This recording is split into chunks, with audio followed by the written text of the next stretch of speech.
액션 프로젝트 2020 11번째 시간입니다. 스토리보드 작성하기. 지난 시간 스토리보드 작성하기의 전체적인 흐름을 살펴봤고요.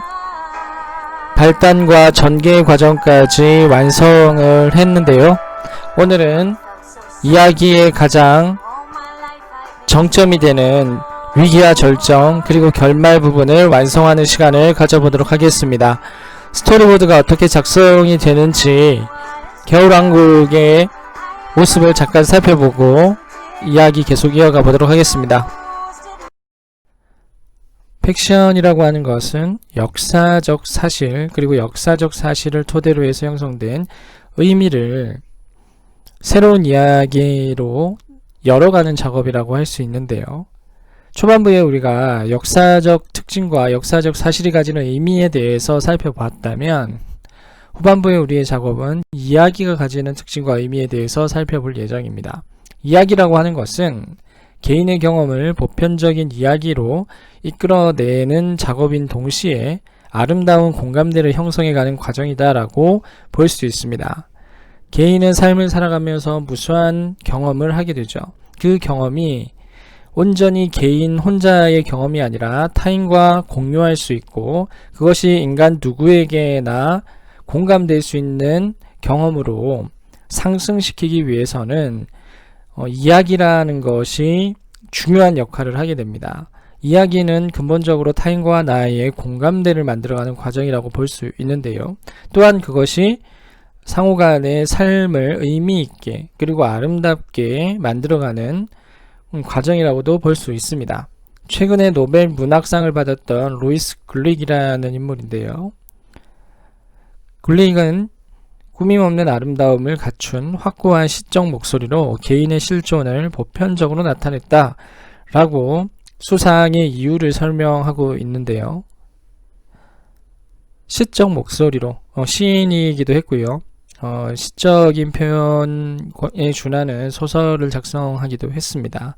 꾸밈없는 아름다움이라고 하는 것은 인간의 삶과 개인의 경험을 있는 그대로 드러내고요. 그러한 이야기의 전달 과정 속에서 개인이 경험하고 있는 다양한 삶에 대한 고민과 문제들을 개인의 문제가 아니라 타인과의 공유 속에서 우리 모두의 문제로 상승시키는, 그래서 그러한 아름다운 공감대를 통해서 누구나가 그의 글을 통해서 위로와 위안 그리고 삶의 의미를 성찰할 수 있는 계기를 마련해 줬기 때문에 노벨 문학상이라는 의미 있는 상을 받게 되었다라고 이야기를 하고 있습니다. 이야기의 근본 취지는 바로 그러한 것이라고 볼 수 있는 것이죠. 철저한 개인의 경험, 개인의 삶의 의미들을 타인과의 소통 속에서 우리의 의미, 우리의 공감대로 만들어가는 과정, 그리고 그것이 아름다운 삶의 지표로서 성찰의 계기를 마련해 준다는 의미에서 이야기는 아주 중요한 측면이 있다 할 수 있습니다.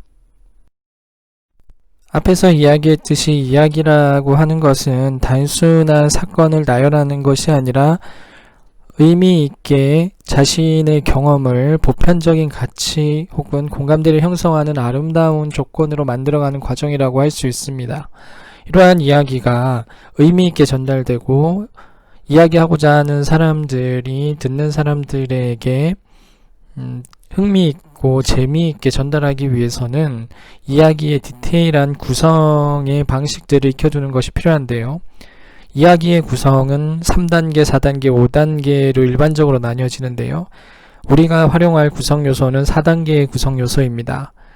이야기가 시작되는 발단, 그리고 그 이야기의 갈등이 드러나고 구체적인 상황 속에서 전개가 일어나는 부분을 전개라고 이야기를 합니다. 그리고 상황의 갈등들이 고조되는 위기의 상황과 그것이 최절정에 닿는 클라이막스 절정, 그리고 그것이 해소되는 결말의 단계로 이루어지는데요. 지난 시간 발단과 전개의 과정을 간략하게 살펴봤고 그 부분에 대한 자기의 이야기들을 조금 구체화해 봤는데요. 오늘은 절정과 결말에 대해서 살펴보도록 하겠습니다. 간략히 지난 시간 내용 살펴보면 발단이라는 것은 이야기가 도입되는 단계라고 이야기를 했습니다. 이야기를 전달하기 위해서 기본이 되는 인물의 설정, 그리고 이 인물들이 이야기를 진행하는 시공간적인 상황과 배경에 대한 설명이 드러나야 할 것이고요. 그리고 역사적인 소재를 배경으로 하기 때문에 이 상황들이 벌어지는 이벤트가 일어나는 사건에 대해서도 구체적으로 개략적으로 설명이 필요하겠죠. 이러한 것들을 드러내주는 단계가 발단의 단계라고 할 수 있습니다. 팩션 금화도감에서는 갑신정변이라는 시대적 상황 속에서 가상의 인물 유재성과 실존 인물 유홍기 간의 인물 관계와 그들 사이에서 발생하게 됐던 생각의 차이, 이러한 대략적인 전개가 이루어지기 위한 초반부의 설정들을 설명을 해줬고요. 두 번째로 전개인데요. 전개는 갈등이 시작되는 단계이기도 하고요. 상황과 배경 속에서 인물들이 적극적인 행동을 진행하는 단계이기도 합니다. 그 속에서 이제 구체적인 상황과 갈등들이 발생하게 되는 것이죠. 팩션 금화도감의 예를 들어본다면 안국동 일대에 불이 납니다. 갑신정변의 시작을 알리는 신호탄이었죠. 유재성에게는 안국동 일대에 불이 났다는 것은 궁궐 주변의 방화, 즉 불이 일어났다는 것이기 때문에 빠른 속도로 진화를 해야 된다는 일종의 직업적 소명이기도 했고요. 반대로 유재성의 반대에 있던 유홍기와 그의 제자들, 즉 유재성의 친구들에게 있어서는 안국동의 불은 갑신정변, 즉 그들에게 있어 혁명의 신호탄이자 시작이기도 했습니다. 유재성은 불을 꺼야만 하고요. 유홍기와 갑신정변의 주도 세력들은 이 불이 꺼진다는 것은 혁명이 실패하고 정변이 끝이 났다는 것으로 의미하기 때문에 불은 진화되어서는 안 된다는 것을 보여주고 있는 것이죠.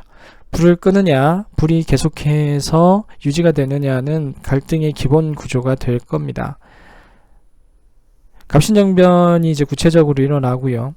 갑신정변의 주도 세력이었던 유홍기와 유재성이 만나게 됩니다. 그들의 입장의 차이를 명확하게 확인하는 과정이기도 하죠. 그들의 입장 차이의 확인 속에서 갈등은 조금 더 위기와 절정의 단계로 치닫게 되는 것입니다. 오늘 해야 될 구체적인 작업인데요. 절정의 부분과 결말의 부분을 작성하는 겁니다. 절정은 5단계로 나누면 위기와 절정의 단계로 나뉘어지는데요. 4단계에서는 바로 이러한 위기 국면과 갈등이 최고조에 달하는 절정의 국면들을 결합해서 표현을 해보는 작업이 진행이 될 겁니다. 팩션 금화도감의 예를 들어보겠습니다. 위기라고 하는 것은 절정에 이르는 전환의 계기를 마련하는 단계이고요. 새로운 사태가 발생하고 갈등이 보다 진전되는 상황을 이야기를 하는 것입니다. 예를 든다면 갑신정변 거사가 있었던 그날 밤 정변에 성공을 하죠. 아버지가 아들 재성을 만납니다. 그리고 설득을 하는 것이죠. 유재성에게 갑신정변에 참여해 줄 것을 요구합니다. 그리고 자신들이 원하는 세상을 이야기를 하고 정변이라는 사건은 불가피함을 설득하고 있는 것이죠. 하지만 유재성은 방화에 대해서 납득하지 못합니다. 아무리 높은 뜻이 있다 하더라도 사람을 위태롭게 하는 이러한 인위적인 방화는 절대 용납할 수 없다는 입장이고요. 자신은 지금 일어나고 있는 이 모든 일들을 진실을 그대로 드러낼 수밖에 없다고 아버지에게 이야기를 하는 것입니다. 이 사건의 진위를 정확히 파악하지 못하던 상황에서 유재성은 아버지의 만남을 통해서 그 진위를 정확하게 파악하게 됐고요. 입장 차이를 명확하게 인식하게 되는 것이죠. 그리고 내적인 갈등 속에 빠져들게 되는 것입니다. 절정이라는 것은 갈등이 최고조에 다루는 단계이고요.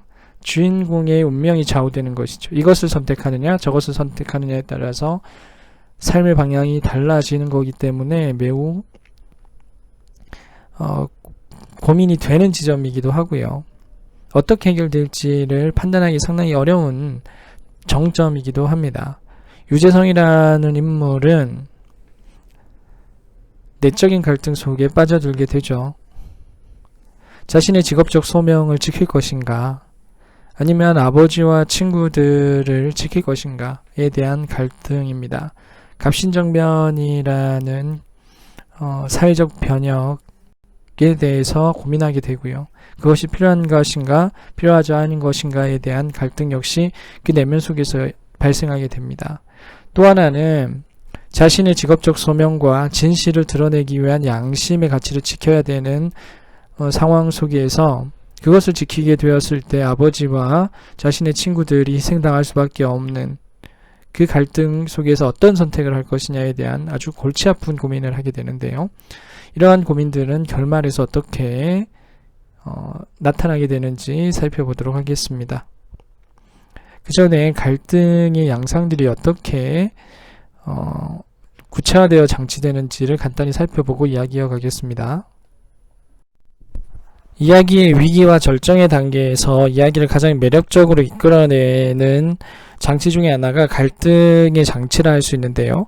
갈등이라고 하는 것은 크게 내적 갈등과 외적 갈등으로 나뉘어질 수 있습니다.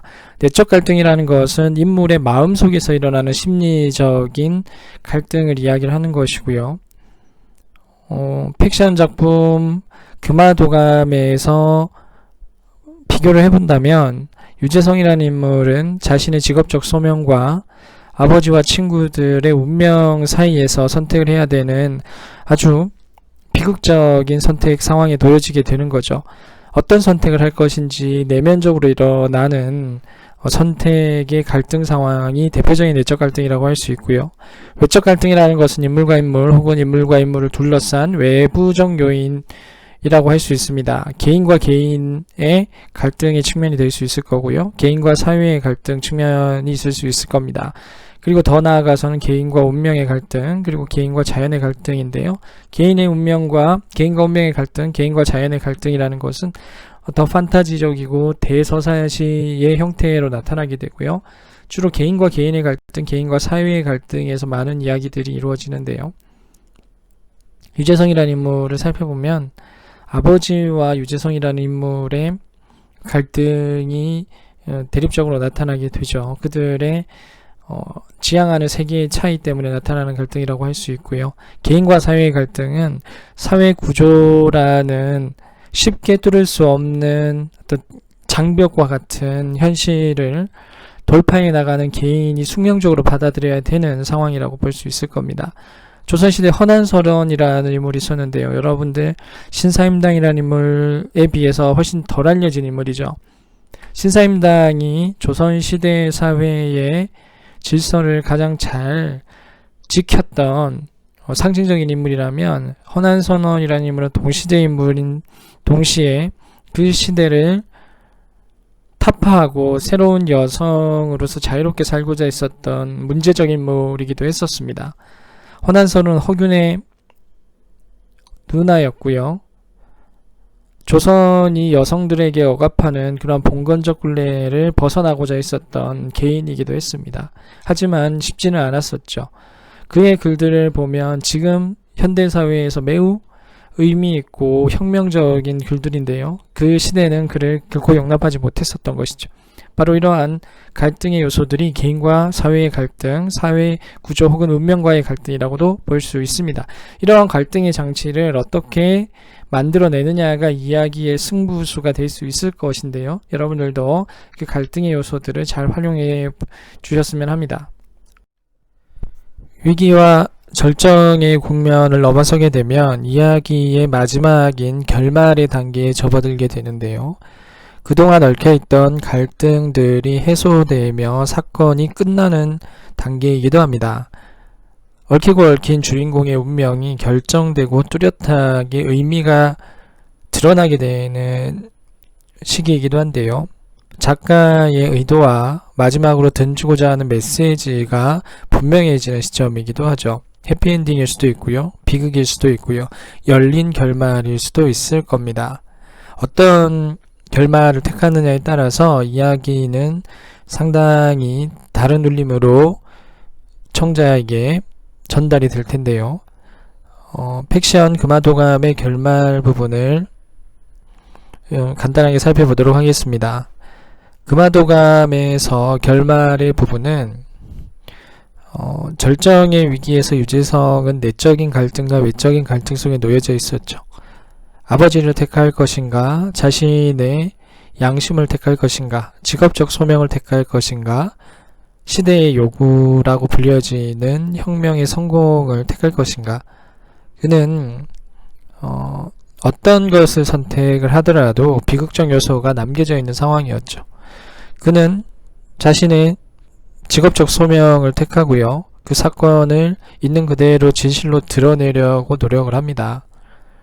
그 과정에서 아버지와 친구들은 희생될 수밖에 없죠. 도망쳐 나오는, 정면에 실패하고 도망쳐 나오는 아버지를 고발할 것인가, 아니면 그를 도망하도록 도울 것인가에 대한 고민에 놓여지게 됩니다. 유재성은 인간의 도리, 인륜의 입장에서 아버지를 도피시키고요. 하지만 자신의 직업적 소명을 어기고 양심을 저버렸다는 책임감에 금화도감에서 모든 지위를 내려놓고 떠납니다. 그리고 자신의 양심의 가책을 해소하기 위해서 비밀리에 선행을 베풀면서 살아간다는 이야기인데요.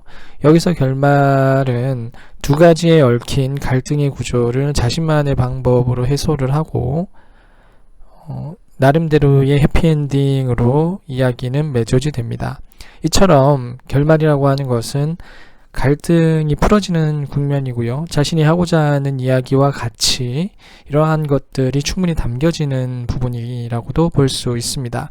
결말을 어떻게 내느냐가 이야기의 관건이기도 하다는 이야기겠지요. 조금 더 이해를 돕기 위해서 겨울왕국의 이야기 구조를 간단하게 살펴보도록 하겠습니다. 발단, 전기, 위기, 절정, 결말로 구성이 되고요. 엘사와 안나는 아주 사랑스러운 자매지간이었는데요. 엘사가 특수한 능력을 가지게 되었죠. 마주치게 되면 모든 것을 얼음으로 만들어버리는 능력이었는데요. 부모님들도 엘사의 이러한 능력을 스스로 통제할 수 없었기 때문에 엘사를 매우 신중하게 다루고 있었던 상황입니다. 엘사와 안나 사이에는 약간의 갈등이 이제 시작이 되죠. 부모님이 돌아가시고 나서 이제 엘사가 여왕이 되는데 이 과정에서 엘사의 특수한 능력이 탄로나게 되면서 엘사는 왕국에서 사라지게 됩니다. 안나는 사랑하는 엘사에 대한 양가적인 감정을 가지고 있었죠. 질투심도 있었고요. 사랑하는 마음도 있었습니다. 그러한 마음을 촉발시켰던 인물이 한스 왕자였었죠. 위기의 국면은 아라덴 왕국이 얼음 왕국이 됩니다. 안나는 이 문제를 해결하기 위해서 엘사를 찾아 떠나죠. 엘사는 지금 어디 있는지 알 수 없는 상황일 겁니다. 여기서 이제 모험의 이야기들이 시작이 되는데요. 안나는 사랑했었던 한스가 자신을 진심으로 사랑할 것이라고 생각을 했는데 이 과정에서 한스가 그렇지 않다라는 것을 알게 되고요. 엘사를 만나게 되죠. 엘사와의 오해 속에서 다툼이 진행이 되고요. 결과적으로 엘사의 에너지에 의해서 안나는 얼음 칼을 맞게 되고 심장에 맞게 되고 진정한 사랑이 있어야 풀려나는 그 저주를 받게 됩니다. 이제 절정의 단계에 돌입하게 되는 것이죠. 한스가 안나를 진심으로 사랑할 줄 알고 있었지만 사실 한스는 그렇진 않았죠.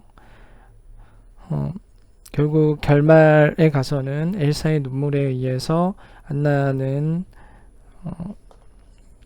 풀려나게 되고요. 둘 간의 자매의 사랑을 다시 한 번 더 확인하게 되면서 이야기는 해피엔딩으로 끝이 납니다. 위기와 절정의 단계에서 안나와 엘사 간의 양가적인 갈등의 감정을 아주 잘 묘사하고 있고요. 한스라는 인물이 등장하게 되면서 그 둘 사이의 갈등을 촉발시키는 인물로 장치하고 있습니다. 여기서는 갈등의 요소라는 것은 내적인 갈등이 있고요. 그리고 외적인 갈등이 혼합되어져 있죠. 영상을 통해서 그 모습을 조금 더 구체적으로 살펴보도록 하겠습니다.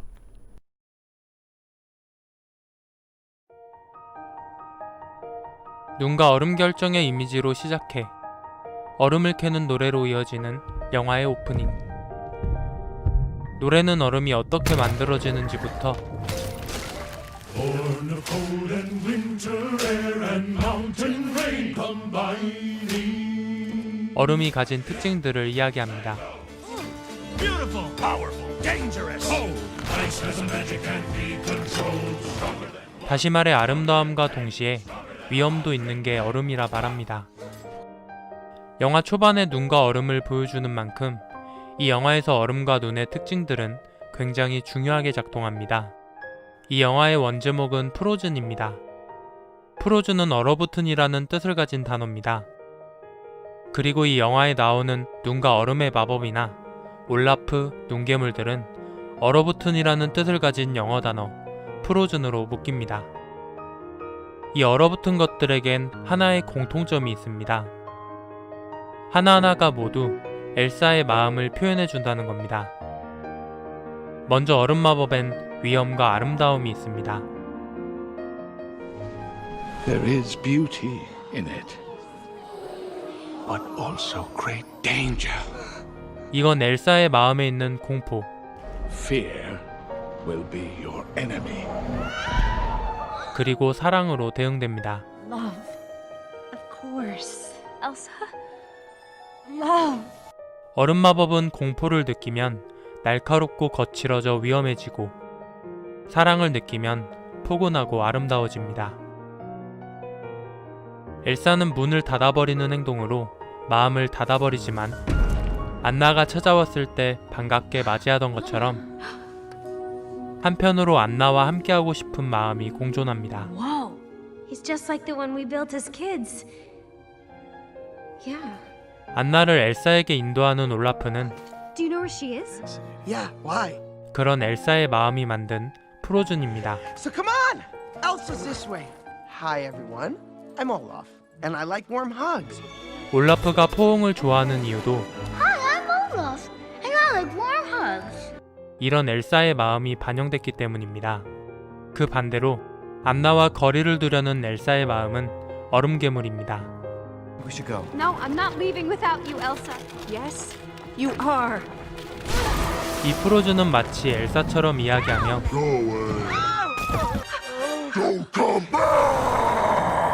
We won't. 혼자 있고 싶고 사람들과 거리를 두려워하는 엘사의 마음이 반영돼 있습니다.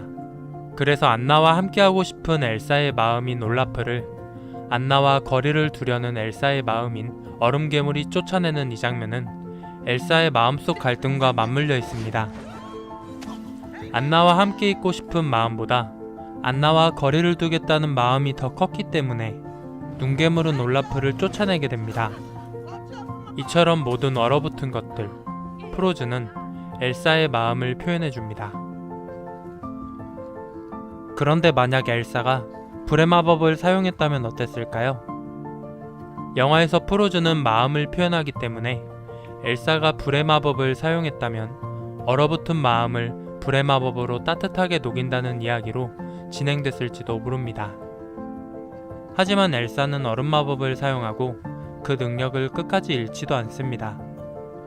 위험하고 강력한 얼음 마법은 엘사의 마음에 사랑이 들어오며 아름답고 즐거움 넘치게 한다는 이용하는 방향만 변하게 됩니다. 이 선택은 굉장히 다른 의미를 품게 됩니다. 불이 얼음을 녹이면 얼음의 형태는 변하게 됩니다. 얼음은 엘사의 마음이기 때문에 얼음의 형태가 변한다는 건 엘사의 정체성이 변하게 됨을 의미하게 됩니다.